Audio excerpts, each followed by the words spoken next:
Praise the Lord. കർത്താവ് അനുഗ്രഹിക്കട്ടെ. വിശുദ്ധ യോഹന്നാന്റെ സുവിശേഷം 10-ാമത്തെ അധ്യായത്തില് ആട്ടിൻകൂട്ടത്തെ കുറിച്ചിട്ടുള്ള ഉപമ. ഈ തിരുവചന ഭാഗത്തിലേക്ക് വരുമ്പോൾ ഇതിന്റെ ഏറ്റവും പ്രധാനപ്പെട്ട ഒരു കാര്യം എന്ന് പറയുന്നത്, ഈ ഉപമയിലൂടെ കർത്താവ് നമ്മളെ പഠിപ്പിച്ചൊരു കാര്യം, യേശു എന്താണ് നമ്മളെക്കുറിച്ച് ആഗ്രഹിക്കുന്നത്? ഒരു ആട്ടിൻകൂട്ടവും ഒരു ഇടയനുമാണ് ഞാൻ ആഗ്രഹിക്കുന്നത് എന്നുള്ളതാ. യേശുവിനോട് ചേർന്ന് നമ്മൾ എപ്പോഴും നടക്കണം. ഒരാട്ടിൻകൂട്ടത്തിൽ ഒരു ഇടയനല്ലാതെ വേറൊരു ഇടയൻ ആവശ്യമില്ല. ഇനി നമ്മുടെ ജീവിതത്തിലേക്ക് ഒന്ന് നോക്കിക്കേ. യേശു ആകുന്ന ഒരിടയനെ അല്ലാതെ വേറെ ഇടയന്മാർ നമുക്കുണ്ടോ? വേറെ ഇടയന്മാർ നമുക്കുണ്ടെങ്കിൽ യേശുവിൻ്റെ ആട്ടിൻകൂട്ടത്തിൽ നമ്മൾ ഇന്നുവരെ കൂടിയിട്ടില്ല. യേശുവിൻ്റെ ആട്ടിൻകൂട്ടത്തിലെ ഒരു പ്രത്യേകത, യേശു അല്ലാതെ വേറെ ഇടയനുമില്ല. നമ്മൾ കേൾക്കുന്ന വാക്കുകൾ യേശുവിൻ്റെ വാക്കുകളായിരിക്കും. യേശുവാണ് നമ്മളെ നയിക്കുന്നത്. എന്നാൽ ഇന്ന് നമ്മുടെ ജീവിതത്തിൽ എത്രയോ ആൾക്കാരാ നമ്മൾ നയിക്കുന്നത്. നമ്മൾ ഒരു ധ്യാനത്തിന് പോയാൽ അവിടുന്ന് കേൾക്കുന്നവരുടെ എല്ലാം പ്രസംഗങ്ങൾ പല രീതിയിലുള്ളത് നമ്മൾ സ്വീകരിക്കും. ഒരാൾ പറയും, നിങ്ങൾ ഇന്ന പ്രാർത്ഥന ഒരു 30 പ്രാവശ്യം ഒരു ദിവസം പ്രാർത്ഥിക്കണം, അല്ലെങ്കിൽ ഒരു 30 ദിവസം ഈ പ്രാർത്ഥന ചെല്ലണം. നമ്മൾ എന്ത് ചെയ്യും? അത് നമ്മൾ സ്വീകരിച്ചു. വേറൊരാള് പ്രസംഗിക്കാൻ വരും, അവർ പറയും, നിങ്ങൾ വചനം ഇങ്ങനെ എഴുതി വെച്ചിട്ട് 1000 പ്രാവശ്യം എഴുതണം. അപ്പൊ അവരെന്ത് ചെയ്യും? അത് ചെയ്യും. അടുത്ത ഒരാൾ പ്രസംഗിക്കാൻ വരും, അവർ പറയും, വേറൊരു പ്രാർത്ഥന, ഈ പ്രാർത്ഥന ഭയങ്കര എഫക്റ്റീവാ, അതുകൊണ്ട് നിങ്ങൾ എന്ത് ചെയ്യണം? ഈ പ്രാർത്ഥന നിങ്ങളുടെ ജീവിതത്തിൽ, നിങ്ങളുടെ പ്രാർത്ഥനയിൽ ഉൾപ്പെടുത്തണം. നമ്മൾ എന്ത് ചെയ്യും? അതും ചേർത്തും. ഇങ്ങനെ നമ്മുടെ ജീവിതത്തിലേക്ക് നോക്കിയാൽ യേശു പറഞ്ഞ കാര്യം ഒന്നും നമ്മുടെ ജീവിതത്തിൽ കാണത്തില്ല. മറിച്ച് മറ്റുള്ളവർ പറയുന്ന എല്ലാ കാര്യങ്ങളും നമ്മൾ സ്വീകരിക്കും. ഓരോ പ്രാർത്ഥന മീറ്റിങ്ങിൽ പങ്കെടുക്കുമ്പോൾ അവരൊക്കെ നമ്മളെ പഠിപ്പിക്കുന്ന എല്ലാം നമ്മുടെ ജീവിതത്തിൽ നമ്മൾ ചേർത്ത് വെക്കും. ഇതിൽ നിന്ന് വളരെ എളുപ്പത്തിൽ നമുക്ക് മനസ്സിലാക്കാം, യേശു ആഗ്രഹിക്കുന്ന അല്ലെങ്കിൽ യേശു നയിക്കുന്ന ആട്ടിൻകൂട്ടത്തിൽ നമ്മൾ ഇതുവരെയും പങ്കുകാരായിട്ടില്ല. ആ കൂട്ടത്തിൽ ഒരാളായിട്ട് നമ്മൾ മാറിയില്ല. അങ്ങനെ മാറുന്നുണ്ടെങ്കിൽ യേശു അല്ലാതെ വേറൊരാളെ നമ്മളെ നയിക്കത്തില്ല. യേശു നമ്മളോട് സംസാരിക്കും, നമുക്ക് വേണ്ട കാര്യങ്ങൾ യേശു പറഞ്ഞു തരും. യേശു കൃത്യതയോടെ നമ്മുടെ ജീവിതത്തിൽ ഇടപെടും. ഈ വചനഭാഗത്ത് 2 പ്രധാനപ്പെട്ട കാര്യങ്ങളാ കർത്താവ് നമ്മളോട് സംസാരിക്കുന്നത്. ഒന്ന്, യേശു പറയുന്നത്, ഞാനാകുന്ന വാതില്, ഞാനാകുന്ന വാതിലിലൂടെയാണ് നിങ്ങൾ പ്രവേശിക്കേണ്ടത്. രണ്ടാമത് കർത്താവ് പറഞ്ഞൊരു കാര്യം, ഞാൻ നല്ല ഇടയനാണ്. ഈ 2 കാര്യങ്ങളാണ് വളരെ പ്രധാനപ്പെട്ട രീതിയിൽ കർത്താവ് ഈ വചനഭാഗത്തിലൂടെ നമ്മളോട് സംസാരിക്കുന്നത്. എന്നാൽ ഒരു കാര്യം കൂടി ഇതിൽ പറയേണ്ടതുണ്ട്. ഈ ഞാൻ ഒരിടയനും നിങ്ങൾ ഒരാട്ടിൻ കൂട്ടവുമായിട്ടുള്ള യാത്രയെക്കുറിച്ച് കർത്താവ് പറയുന്നത്, ഇത് സാധ്യമാകുന്നത് എങ്ങനെയാ? വചനത്തെ ഇപ്രകാരം പറയുകയാ. യേശു പറഞ്ഞു, ഞാൻ നല്ല ഇടയനാ. ഇവിടെ ഒരു പ്രത്യേകത യേശു പറയുന്നത്, ഞാൻ നല്ല ഇടയനാണ്, പിതാവ് എന്നെയും ഞാൻ പിതാവിനെയും അറിയുന്നത് പോലെ ഞാൻ എനിക്കുള്ളവരെയും എന്നെയും അറിയും. അപ്പൊ ഈ ആട്ടിൻകൂട്ടവും ഇടയനും തമ്മിലുള്ളൊരു ബന്ധം എങ്ങനെയാ? പിതാവ് എന്നെയും ഞാൻ പിതാവിനെയും അറിയുന്നത് പോലെ ഞാൻ എനിക്കുള്ളവ എന്നെയും അറിയും. ഈ അറിവ്, ഈ ഒരു വചനത്തിലാണ് ഇതിൻ്റെ എല്ലാ കാര്യങ്ങളും ഇരിക്കുന്നത്. ഈ ഒരു കണക്ഷനാണ് ഒരാട്ടിൻകൂട്ടവും ഒരിടയനുമായിട്ട് നമ്മൾ നയിക്കേണ്ടത്. യേശു പറഞ്ഞു, പിതാവ് എന്നെ അറിഞ്ഞതുപോലെ ഞാൻ പിതാവിനെ അറിഞ്ഞു. എന്താ അങ്ങനെ പറയാൻ കാരണം? പിതാവ് എങ്ങനെ യേശുവിനെ അറിഞ്ഞത്? പിതാവ് എങ്ങനെ യേശുവിനെ അറിഞ്ഞത് ചോദിക്കുമ്പോൾ, തൻ്റെ ആടുകൾക്ക് വേണ്ടി യാതൊരു പ്രതിഫലവും കൂടാതെ ജീവൻ കൊടുക്കാൻ തയ്യാറുള്ളവനാണ് എന്നുള്ളതാണ് പിതാവ് യേശുവിനെ കുറിച്ച് അറിഞ്ഞത്. യേശുവിന് പിതാവ് കൊടുത്ത ആടുകൾക്ക് വേണ്ടിയിട്ട് ഒരു പ്രതിഫലവും ഇച്ഛിക്കാതെ തൻ്റെ ജീവൻ സമർപ്പിക്കുന്നു. അതാണ് യേശുവിനെ കുറിച്ചുള്ള പിതാവിൻ്റെ അറിവ്. നമ്മുടെ ജീവിതത്തിലേക്ക് നോക്കുമ്പോൾ നമ്മളെക്കുറിച്ച് പിതാവിന് ഒരറിവ് ആവശ്യമാണ്. മുമ്പ് പലപ്പോഴും കർത്താവ് നമ്മളെ പഠിപ്പിച്ചിട്ടുണ്ട്. ജോബിനെ കുറിച്ച് ദൈവത്തിന് അറിവുണ്ടായിരുന്നു. ജോബ് നീതിമാനാണ്, നിഷ്കളങ്കനാണ്, ദൈവത്തെ ഭയപ്പെടുന്നവനാണ്. ഇത് ദൈവത്തിന് ജോബിനെ കുറിച്ചുള്ള അറിവാണ്. അബ്രാഹത്തെ കുറിച്ചിട്ടുള്ള ദൈവത്തിൻ്റെ അറിവ്, അവൻ എൻ്റെ സഹോദരന് തുല്യമാണ്, എൻ്റെ സഹോദരൻ എന്ന് അബ്രാഹത്തെ കുറിച്ച് പറഞ്ഞു. അപ്പോൾ യഥാർത്ഥത്തിൽ നമ്മളെ ഓരോരുത്തരെയും കുറിച്ച് ദൈവത്തിന് ഒരറിവ് വേണം. ഇനി യേശു എങ്ങനെ പിതാവിനെ അറിഞ്ഞത്? പിതാവിൻ്റെ ഇഷ്ടം എന്തെന്ന് അറിയുന്നതിലൂടെയാണ് പിതാവിനെ അറിയുന്നത്. യേശു പറഞ്ഞു, എങ്കിലും എൻ്റെ ഇഷ്ടമല്ല, എൻ്റെ പിതാവിൻ്റെ ഇഷ്ടം നിറവേറട്ടെ. അതിലൂടെ പിതാവിനെ അറിയുന്നത്. പിതാവിൻ്റെ ഹൃദയം എന്തെന്ന് മനസ്സിലാക്കാൻ പറ്റുന്നവനാണ് പിതാവിനെ അറിയുന്നത്. നമ്മുടെ ജീവിതത്തിലേക്ക് നോക്കുമ്പോൾ നമുക്ക് നമ്മുടെ പിതാവിൻ്റെ ഇഷ്ടം പലപ്പോഴും അറിയാൻ പറ്റുന്നില്ല. ജോബിൻ്റെ ജീവിതത്തിലേക്ക് തന്നെ നോക്കിയാൽ ജോബ് എന്ത് ചെയ്തു? തൻ്റെ മക്കളെ ഇടയ്ക്കിടയ്ക്ക് വിരുന്ന് സൽക്കാരത്തിൽ പങ്കെടുക്കും. ഇവര് ദൈവത്തിന് ഹിതമല്ലാത്തത് എന്തെങ്കിലും ഇതിനിടയ്ക്ക് ചെയ്യുന്നുണ്ടോ എന്ന് ഓർത്തിട്ടുള്ളൊരു വേദന കൊണ്ട് എന്ത് ചെയ്യും? എപ്പോഴും ഇത് കഴിഞ്ഞ പാട് ഇവരെല്ലാം കൂട്ടിച്ചേർത്ത് വന്നിട്ട് ഒരു പ്രാർത്ഥന, ഒരു ബലിയർപ്പണം അവിടെ നടത്തും. എന്തുകൊണ്ടാ? പിതാവിൻ്റെ ഹൃദയം അറിയുന്നത് കൊണ്ടാ, പിതാവിൻ്റെ ഇഷ്ടം അറിയുന്നത് കൊണ്ടാ. പിതാവിൻ്റെ ഇഷ്ടത്തിന് വിരുദ്ധമായിട്ട് എന്തേലും ഞങ്ങളുടെ കുടുംബത്തിലേക്ക് വന്നിട്ടുണ്ടെങ്കിൽ അത് മാറണം, അതിനു വേണ്ടിയിട്ട് ഒരു പ്രാർത്ഥന നടത്തുന്നത്. അപ്പോൾ നമ്മൾ എപ്പോഴും മനസ്സിലാക്കേണ്ട ഒരു കാര്യമാണ്, ഈ രണ്ട് കാര്യങ്ങൾ നമ്മുടെ ജീവിതത്തിൽ വളരെ അത്യാവശ്യമാണ്. ഒന്ന്, നമ്മളെ അറിയുന്ന ഒരു പിതാവുണ്ട് എന്ന് നമ്മൾ മനസ്സിലാക്കണം. രണ്ടാമത്തേത്, പിതാവിൻ്റെ ഹൃദയം എന്താണ് എന്ന് നമ്മൾ മനസ്സിലാക്കണം. ഈ രണ്ട് കാര്യങ്ങൾ മനസ്സിലാക്കിയാലേ അതിനനുസരിച്ച് നമുക്ക് പോകാൻ പറ്റത്തുള്ളൂ. പലപ്പോഴും പലരുടെയും ജീവിതത്തിൽ സംഭവിക്കുന്ന ഒരു കാര്യം എന്താണെന്നറിയാമോ? ദൈവത്തിൻ്റെ പ്ലാന്, ദൈവത്തിൻ്റെ ഹൃദയം എന്നെയും നിങ്ങളെയും കുറിച്ച് ആഗ്രഹിക്കുന്ന എന്താന്ന് നമുക്ക് ഒരു പിടുത്തവും ഇല്ല.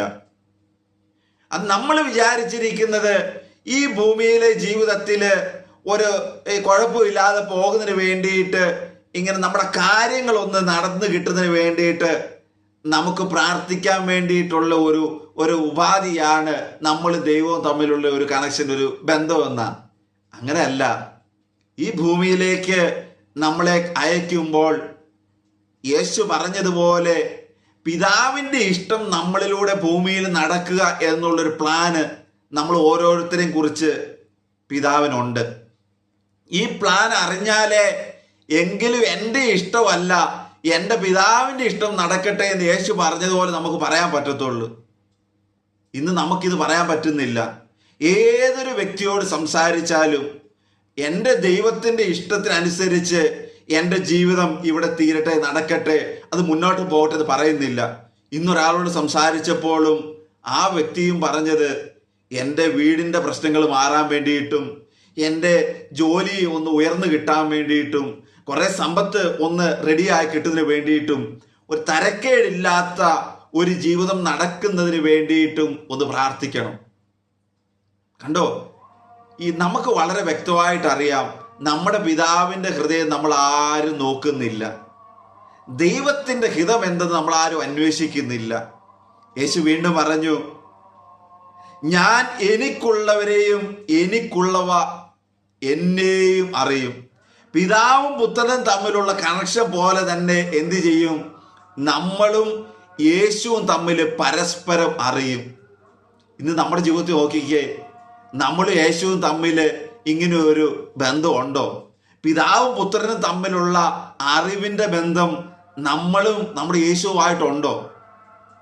നമ്മൾ ഈ പുസ്തകം വായിച്ചും ആരെയും ഒക്കെ പ്രസംഗിക്കുന്നത് കേട്ടും ബൈബിള് വായിച്ചും ഒക്കെ കാണുന്ന ഈ കൊച്ചു ബന്ധുവേ ഉള്ളൂ. എന്നാൽ ഈ ബന്ധത്തിനപ്പുറമുള്ള ഒരു വ്യക്തിപരമായ ബന്ധം നമ്മളും യേശുവും തമ്മിൽ ഇല്ല.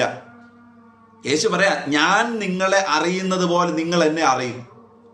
യേശു എങ്ങനെ നമ്മൾ അറിയുന്നത് വെച്ച് നമുക്ക് അറിയത്തില്ല. യേശു പറഞ്ഞു, നിങ്ങളുടെ ഓരോ കാര്യം എനിക്ക് വളരെ വ്യക്തമായിട്ട് അറിയാം.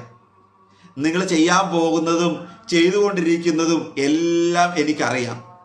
അങ്ങനെയെങ്കിൽ യേശു ഇപ്പോൾ എവിടാ, എന്ത് ചെയ്യുക, എന്താണ് യേശുവിൻ്റെ ആ ഒരു നമ്മുടെ ജീവിതത്തിലേക്കുള്ള ഇടപെടൽ എങ്ങനെയാ, ഇതൊക്കെ നമുക്കറിയാൻ പറ്റണം.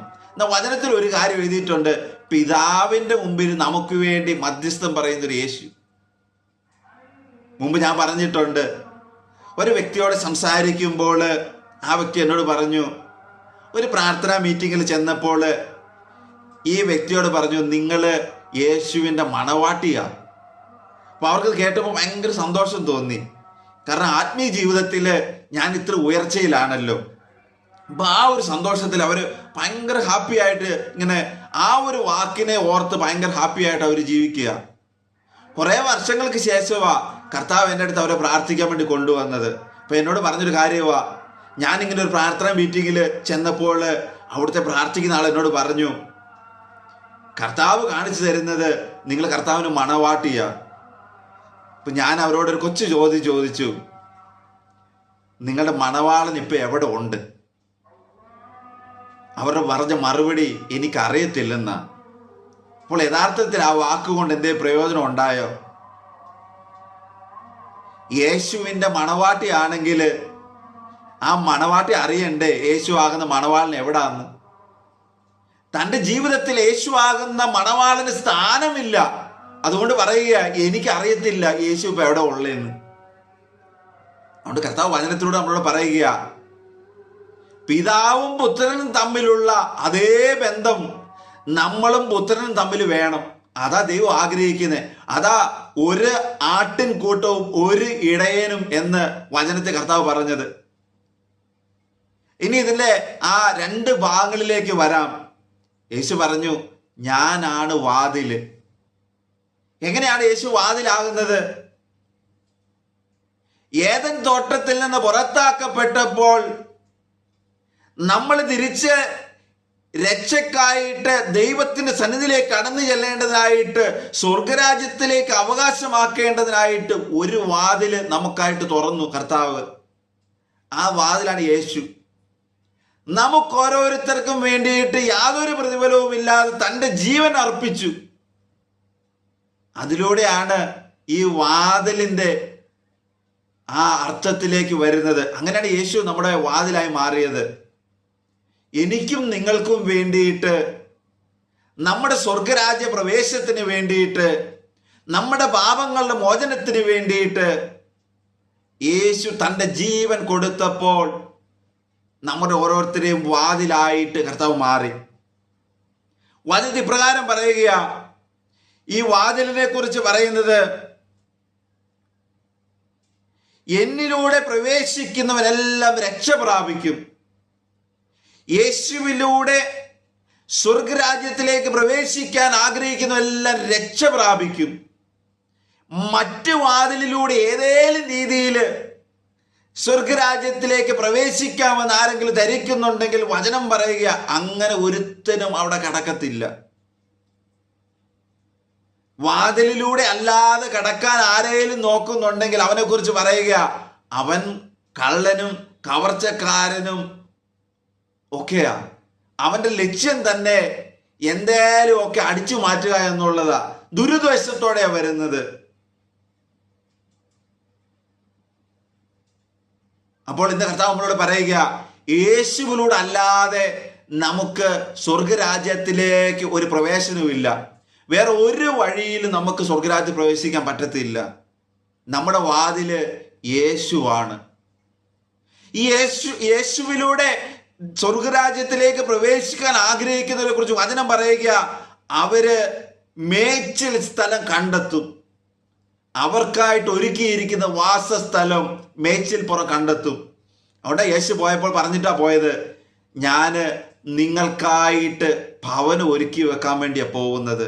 നമുക്കായിട്ട് ഒരുക്കിയിരിക്കുന്ന ആ ഭവനത്തിലേക്ക് പോകേണ്ടതിന് വേണ്ടിയിട്ടാ യേശു നമുക്ക് വാതിലായി മാറിയത്. വീണ്ടും യേശു പറയുക, എന്നിലൂടെ പ്രവേശിക്കുന്നവന് ജീവൻ ഉണ്ടാകും, അത് സമർത്ഥമാകും, ഒരിക്കലും കുറഞ്ഞു പോകത്തില്ല, നഷ്ടപ്പെട്ടു പോകത്തില്ല, ഇല്ലായ്മയിലേക്ക് പോകത്തില്ല. അവന് ജീവൻ ഉണ്ടാകും, അത് സമർത്ഥമായി അവനിൽ നിലനിൽക്കും. യേശു ആകുന്ന വാതിലിലൂടെ പ്രവേശിക്കാൻ വേണ്ടിയിട്ട് നമ്മൾ ആഗ്രഹിക്കുമ്പോൾ സ്വർഗരാജ്യം എന്ന മേച്ചിൽ സ്ഥലത്തേക്ക് നമ്മൾ എത്തിപ്പെടും. രക്ഷയിലേക്ക് നമ്മൾ വരും, ജീവനിലേക്ക് നമ്മൾ പ്രവേശിക്കും. കർത്താവ് അനുഗ്രഹിക്കട്ടെ. അടുത്ത കാര്യം കർത്താവ് പറയുക നല്ല ഇടയനെ കുറിച്ച്. നല്ല ഇടയനിന്റെ ഒരു പ്രത്യേകത എന്താണെന്നറിയാമോ? ഈ ഇടയന്റെ അടുത്തേക്ക് ചെല്ലുന്ന ആടുകള് അവന്റെ സ്വരം കേൾക്കും. ഇന്ന് വരെയും നമ്മൾ കർത്താവിന്റെ സ്വരം കേട്ടിട്ടുണ്ടോ? വചനം പറയുക, നല്ല ഇടയന്റെ അടുത്തേക്ക് ചെല്ലുന്ന ആടുകള് അവന്റെ സ്വരം കേൾക്കും. വചനം ഇത് പറയുമ്പോൾ ഇന്ന് വരെയും നമ്മൾ ആ കർത്താവിന്റെ സ്വരം കേട്ടിട്ടില്ല. അപ്പോൾ യഥാർത്ഥത്തിൽ നമ്മൾ ഈ നല്ല ഇടയന്റെ അടുത്തേക്ക് വാതിലിലൂടെ പ്രവേശിക്കാൻ ഇന്നുവരെ ആഗ്രഹിച്ചിട്ടില്ല. നമ്മൾ ആ ഒരു ജീവിത വഴിയിലേക്ക് എത്തിയിട്ടില്ല. നല്ല ഇടയൻ ആ വചനത്തിൽ പറയുക, അവൻ ആടുകൾ അവന്റെ ശബ്ദം കേൾക്കും. അടുത്ത കാര്യം പറയുക, ഈ നല്ല ഇടയന്റെ പ്രത്യേകത എന്താണെന്നറിയോ? ആടുകളെ പേര് ചൊല്ലി വിളിക്കും. നമ്മൾ വിചാരിക്കും ഒരു കൂട്ടം ആടുകൾ നടക്കുമ്പോൾ ഈ ഇടയൻ എല്ലാ ആടുകളെ പേര് ചൊല്ലി വിളിക്കുവോ?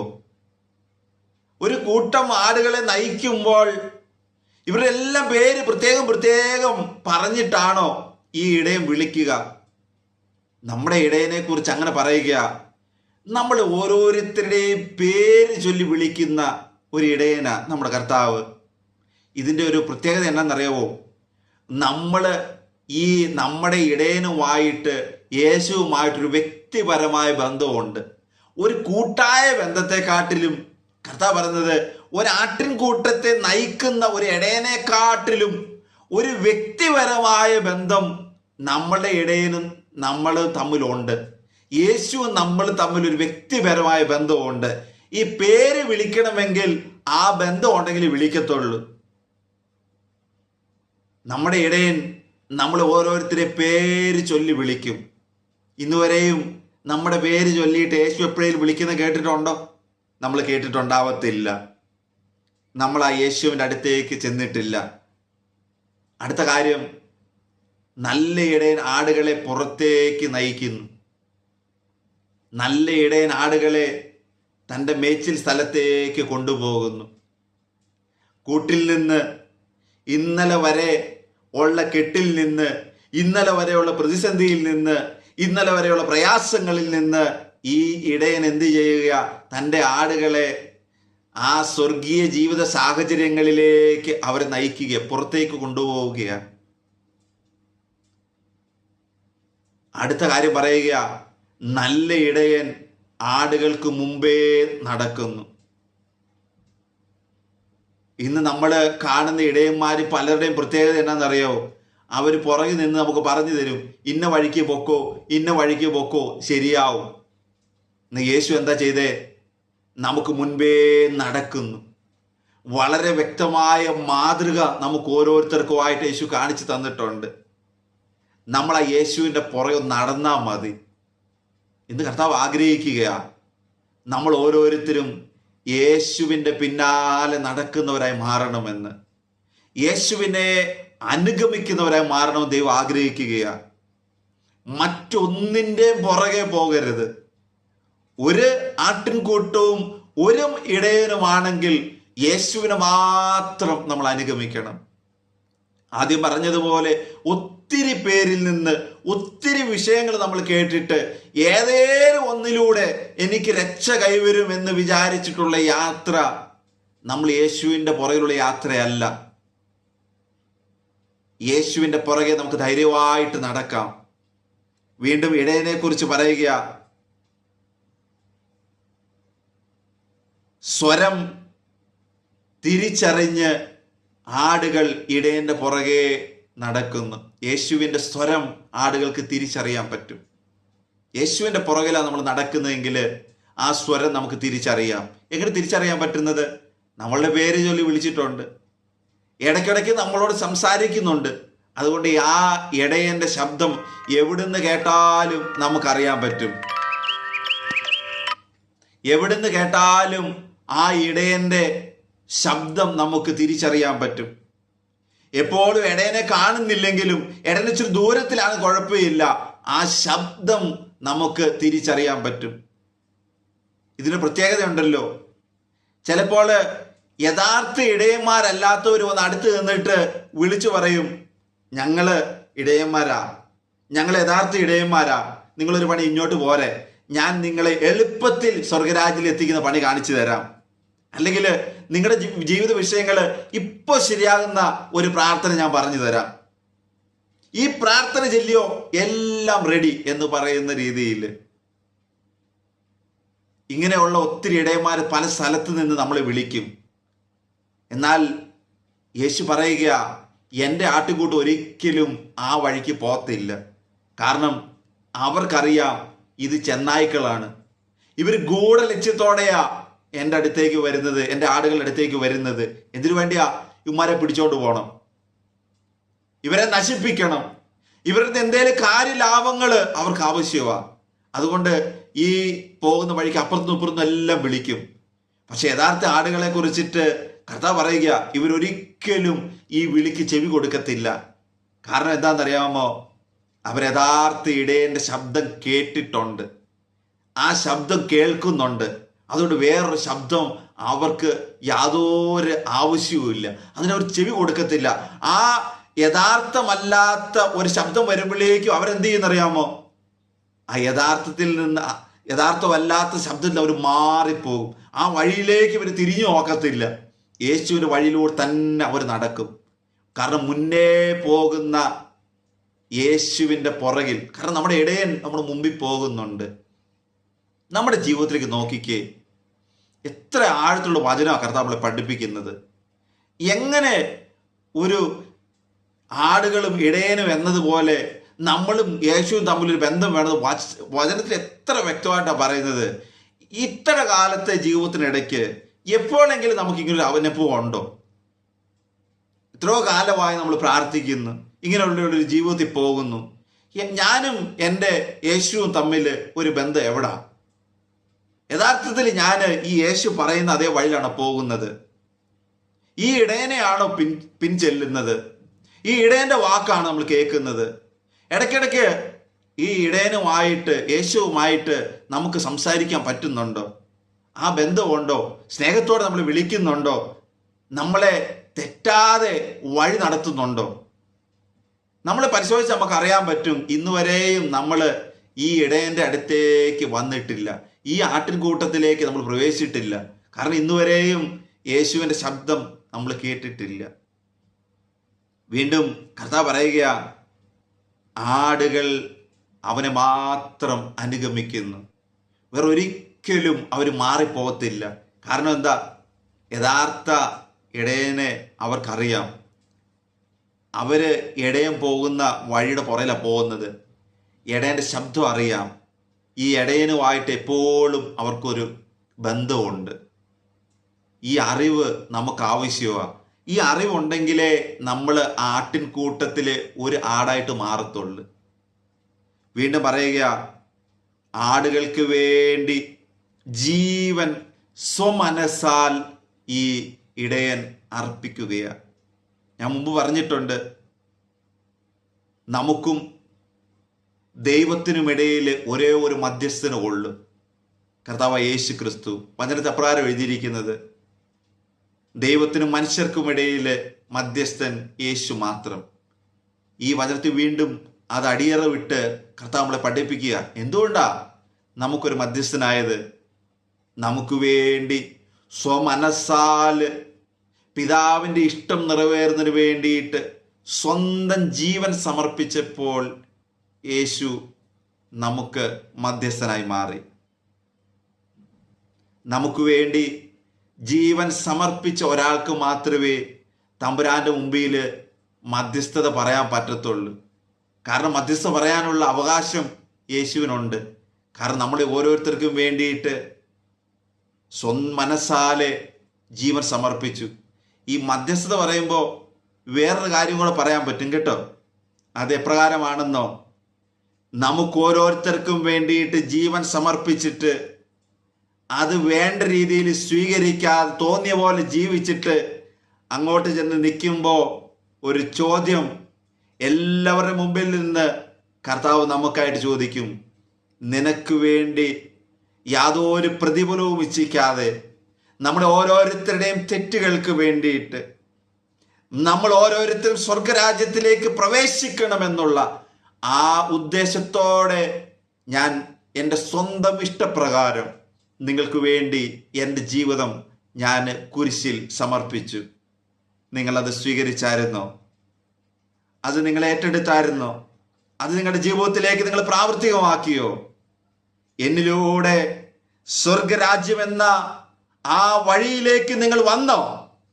ഈ ചോദ്യത്തിന് അവിടെ നമ്മൾ ഉത്തരം പറയേണ്ടതായിട്ട് വരും.